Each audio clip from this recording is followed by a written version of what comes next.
Logan Paul recently appeared on the MMA Hour with Ariel Helwani, where he got asked several questions in regards to the Dillon Danis fight. The first clip will be of him saying that him and his fiancée would slaughter Dillon Danis either way, even if he doesn't show up to the boxing match. Does that kind of concern you? Like, if he doesn't have a coach, he doesn't have a team, maybe he's not taking this seriously, maybe he's using this for the attention, and then 11th hour, is that part of the concern? There's no concern. What will be, will be. I don't give a if he shows up or not. You know, you sleep in the bed you make. He has You want him to show bed. up, right? You need to resolve this, right? Like, you would be disappointed, no? I would prefer that he shows up. If he doesn't, I will be more than happy to handle Mike Perry. Okay. It won't feel like a letdown. I don't know. I'll let Nina handle him in court. Okay, fair enough.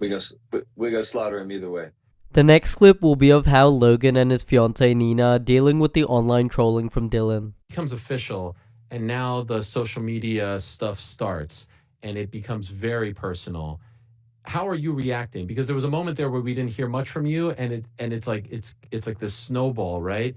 And it's becoming extremely personal. I have always said, loved ones, wives, girlfriends, husbands, whatever the case is, like there should be a line, and I feel like that is the line. Now, one jab here or there, all's fair in love and war, and let's be honest, you're not immune to that sort of thing. Like, you've rolled in the Sure. mud, so to speak, but it just kept Yep. happening and happening and kept getting more and more personal. Team, what are you thinking as you're watching all this unfold? At first, I totally understood it. Like, I would do the same thing. Like, that's what you do to sell a fight. You prod, you poke, you get at the weak spots, and then the behavior became a bit stalker-esque. And then it's cyberbullying, then it's harassment, then it's committing a federal crime.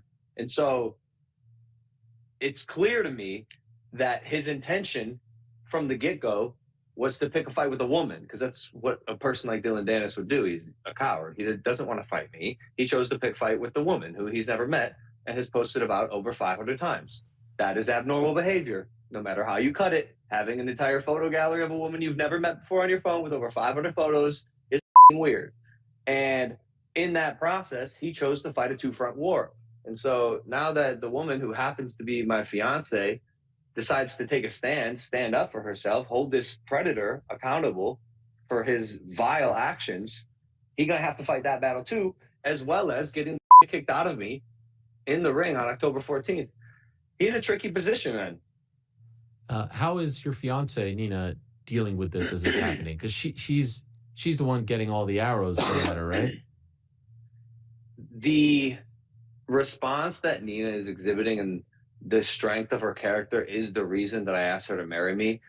This woman is incredible. I love her so much. She is the person who I want to mother my children, and I admire her, dude. Like, she honestly inspires me, and she's handling all this great. She handled it in the most mature way possible. She hasn't said a word about it, and she's going to hold him accountable where he needs to be held accountable, which is in the justice system. But it's completely unrelated to our fight. Like, again, you chose to pick a fight with a woman. The woman wants to stand up for herself. This ain't my lawsuit. I'm not suing this guy.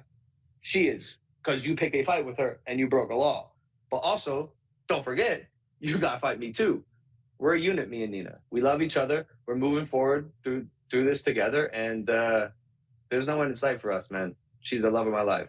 The final clip of this video will be of Logan saying that he doesn't even believe this fight will go 2 rounds. However, he will make Dillon suffer as long as he can. 2 rounds? That's the official pick?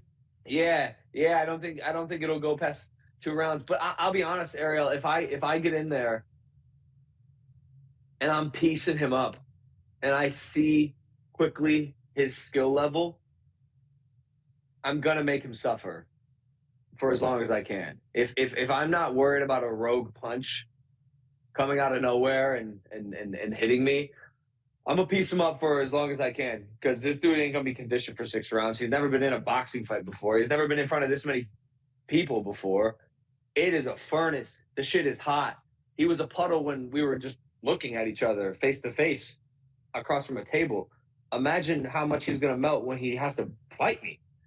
So I'm gonna make him suffer. I'm gonna drag him to the deep waters of round 5 and 6 and take him out then.